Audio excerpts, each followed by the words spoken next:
오늘 말씀은 바울이 예루살렘으로 가는 도중에 에베소 교회 장로들에게 이 작별 인사를 하고 또 고별 설교를 하는 그런 내용입니다. 여러분, 에베소는 바울이 3년 동안 머물면서 가르쳤던 곳입니다. 바울의 선교 여정 중에서 가장 길었던, 오래 머물렀던 곳이기도 합니다. 고린도에서 1년 6개월을 머물렀고 에베소에서 3년 동안 머물렀습니다. 그렇다면 궁금한 게 생겨요. 그게 뭐냐면 바울은 에베소에서 이 3년 동안 뭐 했을까라는 거죠. 뭐 했을까? 자, 우리가 함께 읽었던 31절을 보면 무엇을 했는지가 기록되고 있습니다. 같이 한번 읽어보겠습니다. 그러므로 여러분이 일깨어 내가 3년이나 밤낮 쉬지 않고 눈물로 각 사람을 훈계하던 것을 기억해라. 3년 동안 밤낮 쉬지 않고 눈물로 뭐 했습니까? 훈계했다라는 거예요. 3년 동안 밤낮 쉬지 않고 말씀을 가르쳤다라는 겁니다. 여러분, 이 내용은 우리 한 장 뒤로 가보면 사도행전 19장부터 그 내용들이 나오는데 19장을 한번 펴보시길 바랍니다.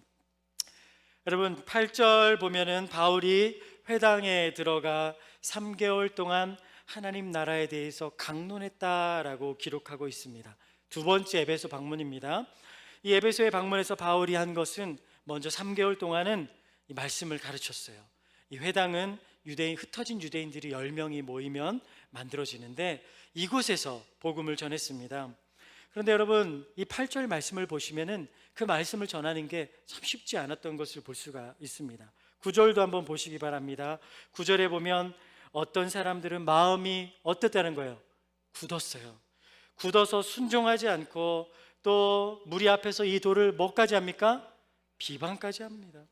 마음이 굳어지고 그리고 비방까지 했다라는 거죠. 여러분, 마음이 굳었다라는 것은 마음이 완악해졌다라는 겁니다. 여러분, 마태복음에 보면 씨 뿌리는 비유가 나와요. 거기에 보면 네 밭이 등장을 하는데 첫 번째 밭은 길가, 두 번째는 바위, 세 번째는 가시떨기, 네 번째는 옥토에 떨어지죠. 여러분, 길가에는 어떻습니까? 길가에 막 떨어졌으니까 새들이 와서 먹어버려요. 그러니까 이 말씀의 권위를 인정하지 않으니까 마귀에게 그걸 빼앗겨 버리죠. 바위는 어때요? 받을 때는 참 좋은데 뿌리를 내리지 못하니까 이 고난이 닥쳤을 때 말씀을 버려버리는 거죠. 가시떨기는 어때요? 염려와 재리로 기운이 다 막혀가지고 이게 자라질 못하는 겁니다. 근데 옥토는 어떤 밭이냐 보니까 말씀을 따라해 보겠습니다. 듣고 깨달아 결실을 맺었다. 듣고 깨달아 결실을 맺었다라는 거예요. 그러면 여러분, 여기서의 문제는 무엇이었습니까? 씨가 문제예요? 아니면 밭이 문제예요? 밭이죠. 자, 어떤 밭이 문제입니까? 어떤 마음밭들이 문제라는 거예요. 여러분, 씨가 아니라 마음밭이 문제였다라는 거예요. 근데 이 열매를 맺었던 그 옥토는 어떤 마음이었느냐?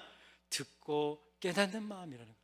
여러분도 이 듣고 깨닫고 결실을 맺는 그런 복된 인생들 되시길 바랍니다. 그럼 듣고 깨닫는 마음이 뭐냐? 여러분, 요한복음 7장 17절에 보면 이렇게 기록되어 있어요. 사람이 하나님의 뜻을 행하려 하면 이 교훈이 하나님께로부터 왔는지 내가 스스로 말함인지 알리라. 여러분, 사람이 하나님의 뜻을 뭐 하려고 하면? 행하려고 하면. 여러분, 듣고 깨닫는 마음은 어떤 마음입니까? 하나님이 어떤 말씀을 하시든지 그 말씀을 내가 순종하고 행하겠습니다. 이런 겸손한 마음이에요. 그런데 이런 마음은 안 돼요. 오늘 박진선 목사 설교 한번 들어보고 내가 오늘 행할지 말지 결정하겠다. 이런 마음 안 됩니다. 아셨죠? 자, 그런 마음이 아니라 내가 어떤 마음, 어떤 말씀을 듣든지 그 말씀을 듣고 순종하겠습니다. 그런 겸손한 마음에 주님께서는요 결실을 맺게 하신다라는 거예요. 이런 결실을 맺는 복된 마음들이 되시기를 바랍니다. 이 바울의 전한 그 말씀을 듣지 못했던 그 사람들은 이 마음이 문제였어요. 마음이 굳어졌어요. 그러니까 이 복음의 말씀을 받아들이지 못하게 됩니다. 결국 바울은 어떻게 합니까? 바울은 9절 이 하반절에 보니까 두란노 서원으로 갑니다.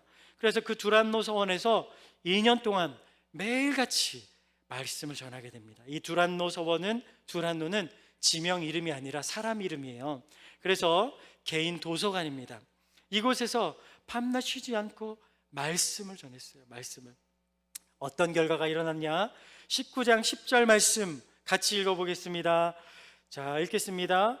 2해 동안 이같이 하니 아시아에 사는 자는 유대인이나 헬라인이나 다 듣더라. 주의 말씀을 계속 전했더니 그 말씀을 이제 듣게 되는 것입니다. 여러분, 바울의 말솜씨가 좋아서가 아니에요. 성령께서 역사하신 거예요. 바울은 그저 순종하고 그 말씀을 전했을 뿐인데 성령께서 역사하셔서 그들 가운데 이 복음의 놀라운 역사를 허락해 주신 겁니다. 여러분, 우리는 듣든지 아니 듣든지 전해야 될 줄 믿습니다. 역사는 누가 하십니까? 성령께서 하세요. 우리 10월 셋째 주 또 전도 초청 주일이 있습니다. 우리가 이 명단을 놓고 이 이름들 영혼들을 놓고 우리가 계속 기도하지 않았습니까? 여러분, 기도하면서 복음을 또 전하십시오. 성령께서 역사하실 줄 믿습니다.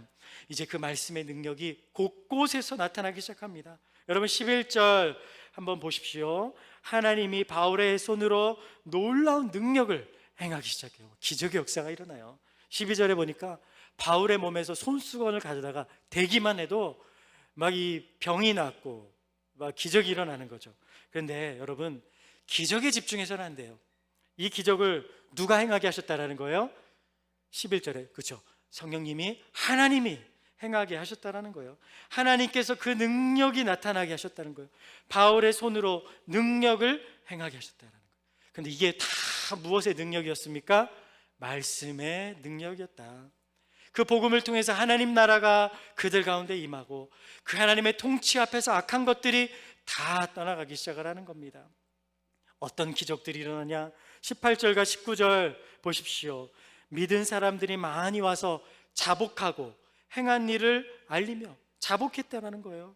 회개하고, 저 이런 죄를 저질렀어요, 제가 죄를 저질렀습니다라며 공개적으로 고백하고 있습니다. 그것으로 끝납니까? 보니까 19절에 그들이, 이 마술을 행하던 사람들이 어떻게 합니까? 그 책들을요 다 불살라 버립니다. 그 가치가 은 5만, 한 몇억 원의 가치가 된다라는 거예요. 여러분, 단순히 마술책을 불살랐다가 아니라 이들은 이 마술을 행하는 자들인데 그걸 불살랐다는 것은 생계에 문제가 생길 수도 있습니다. 그런데 그걸 포기한 거예요. 뭘 깨달았기 때문이에요? 말씀을 통해서 복음의 가치를 깨달았기 때문입니다. 다른 거 다 잃어도 누구만 있으면 되는 거예요? 여러분의 입술로 고백해 보십시오. 모든 것을 다 잃어도 누구만 있으면 됩니까? 주님만. 맞습니다. 모든 것을 다 잃어도 주님만 있으면 됩니다. 여러분, 이것은 인간의 결단으로 되는 게 아닙니다. 성령께서 역사하신 거예요. 이렇게 에베소에는 기적이 일어났습니다. 우상들이 무너지고 가정이 변화되고 지역이 변화됩니다. 근데 여러분, 사단이 가만히 있을까요? 사단은 절대 가만히 있지 않더라고요. 여러분, 복음이 역사하는 그 현장 가운데는 누구도 역사해요? 사단이 역사해요. 여러분, 아까 우리 말씀 봤잖아요. 그 4가지 밭, 말씀이 뿌려지는 현장에 누구도 역사하고 있는 거예요?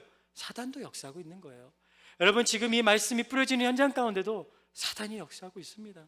사단은요, 자기 편은 안 건드려요. 그런데 말씀대로 살려고 하면 핍박합니다. 자기 소유를 빼앗기고 싶지 않거든요. 그래서 핍박을 해요. 여러분, 예수 믿는 것 때문에 핍박이 온다, 여러분 감사하세요. 나는 주님의 소유구나. 그렇죠? 주님께서 나를 책임져 주시겠구나. 그렇게 감사하시기 바랍니다. 자녀는 하나님이 책임져 주실 줄 믿습니다. 사단은 어떻게 핍박하느냐 봤더니 이제 21절, 19장 21절 이후부터 보면은 이 에베소라는 곳에, 여러분, 이 신전이 있었어요. 그 아데미라는 신전이 있습니다. 그런데 이 아데미는 제우스의 딸이에요. 제우스라는 그 신의 딸이에요. 아들은 아폴론입니다. 근데 이 딸 아데미가 있는데, 이 아데미는 건강과 부를 관장합니다. 그래서 5월이 되면은 사람들이 이 에베소로 다 몰려들어요. 그러니까 많이 몰려들어요. 2만 5천 명이나 수용할 수 있는 극장도 거기에 있습니다. 근데 이 순례객들이 많이 오니까 이들한테 또 이제 팔아야 되잖아요. 뭘 팔아야죠. 그래서 은으로 만든 작은 이 아데미 신을 팔아요. 그러면은 거기 가서 가족별로 그걸 사요. 그럼 집에 가서 집에 모셔놓고 가족의 건강과 부를 이제 막 위해서 기도를 하는 것입니다. 여러분, 에베소는 사단이 꽉 붙잡고 있는 곳이에요. 그런데 어느 날부터 수입이 자꾸 줄어듭니다. 그래서 이 조합장이었던 데메드리오가 조사를 해보니까 이 바울이라는 사람이 복음을 전했어요. 그 복음 때문에 사람들이 막 떠나는 거예요. 하나님을 믿게 되고 우상들을 떠나게 되는 거죠. 너무 화가 나서 어떻게 합니까? 그들을 선동해요. 사람들을 막 선동해서 이 예수 믿는 사람들을 핍박하기 시작하는 거예요. 여러분, 사단의 핍박은 정말 엄청납니다. 하나님의 역사는 연장인 사단의 역사도 있는 거예요. 제가 대학생 때였는데, 제가 인도에 저희 삼촌이 선교사로 계셨어요. 그래서 이 선교사로 계실 때 제가 이제 인도로 갔습니다. 그때 제가 이제 대학교 다닐 때였는데 고민이 있었어요. 주의 길을 가는 것이 맞는가라는 고민이 있었어요. 그래서 이 고민에 대해서 확실한 소명을 받기 위해서 제가 비전 트립을 떠났습니다. 그곳에서 짧은 시간을 제가 있었지만 하나님이 많은 것들을 보게 해주셨어요. 저는 그곳에 더운 지역에서는 이 금식하면은 위험하거든요. 근데 막 금식까지 하면서 하나님, 제 길을 보여주세요 하면서 이렇게 기도했을 때였습니다. 그때 서남아시아 선교대를 그곳에서 이제 하게 되었는데 제가 참여하게 되었어요. 근데 선교사님이 그때 책 한 권을 다 선물로 줬는데, 책 제목이 뭐냐면 번트 얼라이브였어요. 네. 그 뜻은 뭐냐면 이 산채로 불탔다라는 거예요. 선교사님에 대한 이야기였습니다. 어떤 내용이었냐면은 호주의 선교사님이 순교한 그런 내용이었어요. 당시에 97년부터 99년까지 이 인도에는요, 이 선교사님들을 향한 많은 방화 사건들이 많았어요. 그게 한 89건이나 됐다고 합니다. 그러니까 제가 99년에 갔으니까 그 일이 일어난 지 얼마 안 된 때였습니다. 근데 이 오리사란 지역이 있었는데, 이 지역에서 이 남편과 두 아들과 딸이 있었고 또 아내는 간호사였어요.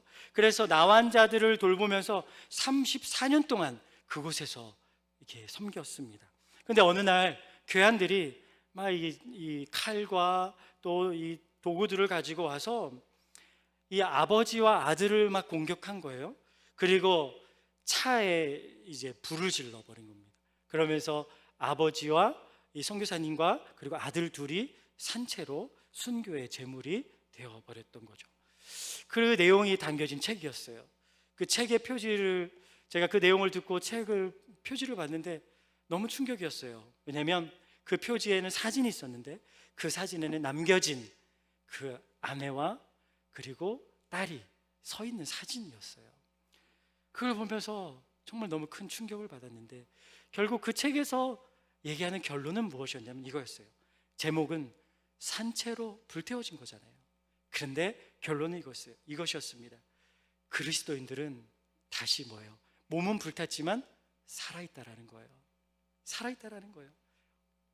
어디에 계십니까? 살아서 여러분 주님 품에 안겨 있는 거죠. 부활의 때에 살아난다라는 거예요. 이 부활의 소망이 있다라는 거예요. 그런 이 내용들을 보고, 그리고 핍박 가운데 있을지라도 하나님의 자녀는 하나님께서 영원까지 책임져 주시는구나. 그래서 하나님께서 계속 만지시고 하면서 이 놀라운 확신 속에서 제가 한국으로 돌아와서 더 이상 부르심에 대해 의심 없이 이 사역을 하고 있습니다. 여러분, 복음의 능력 앞에 사단은요 발악을 합니다. 그러나 하나님의 자녀들은, 따라해 보겠습니다. 무명한 자 같으나 유명한 자요, 죽은 자 같으나 살아있고, 징계를 받은 자 같으나 죽임을 당하지 아니한다. 우리는 그런 사람들입니다. 아멘. 여러분, 이 믿음으로 살아가시기를 바랍니다. 결국 선동된 사람들로 인해서 바울과 그 일행은 비난과 고초를 당하게 돼요. 여러분, 이들의 모습을 보니까요 꼭 이 거라사의 사람들과 같아요. 마가복음 5장에 보면 예수님께서 거라사에 귀신 들린 그 사람을 고쳐주십니다. 귀신을 쫓아내 주셔요. 근데 이 귀신들은요 아주 독해요. 그냥 떠나지 않고 어떻게 떠납니까? 어디로 가요? 돼지떼로 가요. 그래서 돼지떼를 잘 몰살시켜 손해를 입게 만들어요. 그 마을 사람들이 그걸 보면서 반응을 하는데 어떻게 반응하냐면, 야, 저 귀신에 들린 사람을 주님이 고쳐주셨구나 하면서 저분이 우리의 구원자시다 라는 것이 아니라 어떻게 합니까? 주 제발 우리 마을에서 어떻게 하래요? 떠나주세요. 여러분, 복음보다 그들이 당장 겪게 될 경제적 손해가 더 무서운 거예요. 여러분, 귀신이 무서운 게 아니라 뭐가 무서운 거예요? 아파트 값이 떨어지는 게 더 무서운 거예요. 네? 여러분, 그들은 복음 앞에서 예수님을 따르는 것이 아니라 예수님을 떠났어요. 여러분, 우리는 따르는 자가 되어야 될까요? 떠나는 자가 되어야 될까요? 따르는 자가 되어야죠. 우리는 복음을 따르는 자가 되어야지 이것저것 계산하며 손해볼 것이 두려워 복음을 떠나는 자가 되어서는 안 됩니다. 이 에베소의 상인들은 그와 같았어요. 복음 앞에서 회개하고 자복하기보다, 예수님을 따르기보다 손해가 두려워 예수님을 떠나게 했어요. 예수님을 떠나버렸어요. 여기 계신 분들, 주님을 따르는 여러분들은 복된 분들이십니다. 옆에 분에게 얘기해 주세요. 예수를 따르는 당신은 복된 사람입니다. 이렇게요. 예수를 따르는 당신은 복된 사람입니다. 아멘. 이렇게 사단의 강한 역사에도 불구하고 에베소에는 계속 기적의 역사가 일어나요. 그런데 우리는 놓쳐서는 안 돼요. 이 기적의 중심, 그 초점은 무엇이냐? 바로 20절 말씀입니다. 우리 같이 한번 읽어볼게요. 19장 20절 읽겠습니다. 이와 같이 주의 말씀이 힘이 있어 흥황하여. 자, 뭐가 중심에 있어요? 주의 말씀이라는 거예요. 주의 말씀이 힘이 있어 흥황하여 세력을 얻었다라는 거예요. 바울의 능력도 아니에요. 이 기적 때문에도 아니에요. 말씀의 능력, 그 복음의 능력 때문이라는 거예요. 바울은 이 능력을 믿었기에 3년 동안 말씀만을 전했습니다. 그때 이 말씀이, 기적이 일어난 것입니다. 이제 오늘 본문으로 돌아가겠습니다. 20장 31절 32절. 바울은 이제 예루살렘으로 떠나게 됩니다. 그곳에서 체포되어 로마로 복음을 전하러 가게 돼요. 성령께서 말씀하셨어요. 많은 결박과 환난이 기다리고 있을 거다. 그런데 바울은 알아요.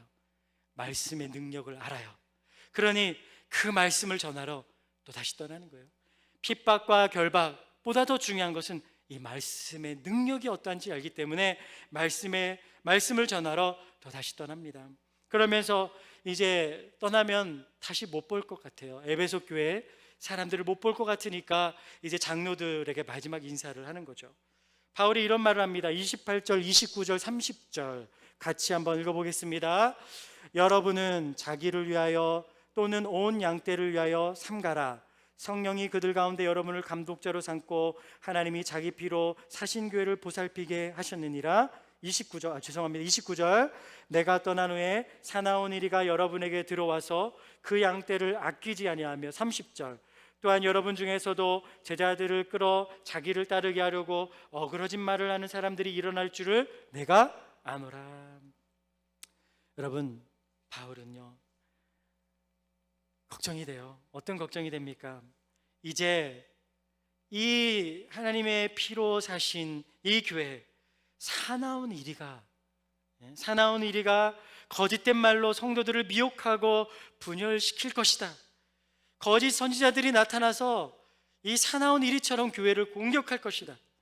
그러니 이 모든 것을 알고 있는 바울은요 에베소 장로들에게 마지막 설교를 하고 있는 거예요. 마지막 부탁을 하고 있는 거예요.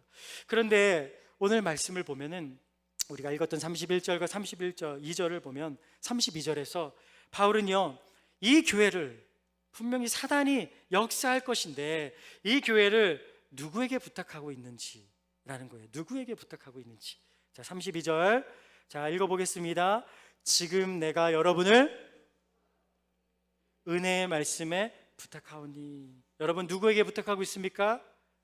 주와 및 은혜의 말씀에 부탁하고 있다는 거예요. 장로님에게 아무개 장로님 교회를 부탁합니다. 아무개 성도님 교회를 부탁합니다가 아니라 주와 말씀에 부탁한다라는 거예요. 여러분 그 말씀이 뒤에 보면 이렇게 돼 있죠. 그 말씀이 여러분을 능히 든든히 세울 것이다. 여러분 교회는 누가 든든히 세웁니까? 주와 그 은혜의 말씀이 든든히 세워감을 믿습니다. 주체는 사람이 아니에요. 하나님이 세워가시고 말씀이 세워가시는 거예요. 하나님의 말씀이 우리 서현교회도 든든히 세워가실 줄 믿습니다. 질문 드립니다. 그렇다면 여러분의 인생 누가 든든히 세워가십니까? 여러분의 인생을 든든히 세워가는 주체는 누구입니까? 여러분 자신입니까? 아닙니다. 마찬가지로 주와 그 은혜의 말씀이 여러분의 인생도 든든히 세워가실 줄 믿습니다. 사도 바울은 이 사실을 알기에 3년 동안 부지런히 말씀을 전한 것입니다. 그랬더니 말씀이 흥황하여 기적의 역사가 일어났습니다. 이 복음의 말씀이 교회를 든든히 세울 것이고 우리의 인생도, 우리의 가정도, 자녀도 든든히 세워 가실 것입니다. 그러니 여러분 어떻게 살아야 됩니까? 한 주간도 말씀과 동행하는 삶을 살아가시기 바랍니다. 말씀 위에 자신을 든든히 세워 가십시오.